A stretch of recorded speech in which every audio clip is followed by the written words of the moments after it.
Formal nang nanumpa at lumagda sa kanilang appointment ang 239 newly hired at promoted teaching personnel mula sa Schools Division Offices ng Maguindanao del Norte at Marawi City sa ilalim ng Ministry of Basic, Higher and Technical Education. Ang kwento ng panibagong simula mula kay Jen Garcia. Naging matagumpay ang isinagawang mass signing of appointments at oath-taking ceremony kahapon, 15 ng Oktubre, sa Notre Dame Village Central Elementary School Covered Court. Pinangunahan ng Ministry of Basic, Higher and Technical Education ang seremonya para sa mga newly appointed and promoted teaching personnel mula sa Schools Division Offices ng Maguindanao del Norte at Marawi City.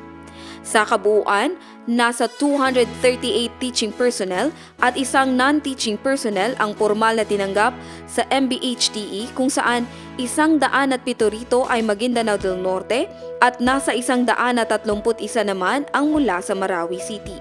Ayon sa MBHTE, ang lahat sa kanila ay pumasa sa masusing hiring process na isinagawa ng Regional Human Resource Merit Promotion and Selection Board.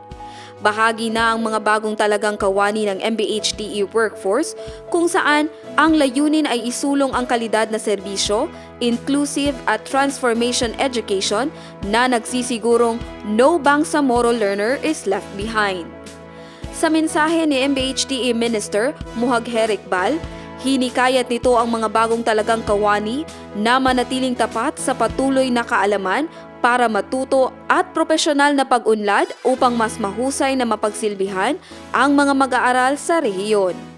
Jen Garcia, iMinds, Philippines.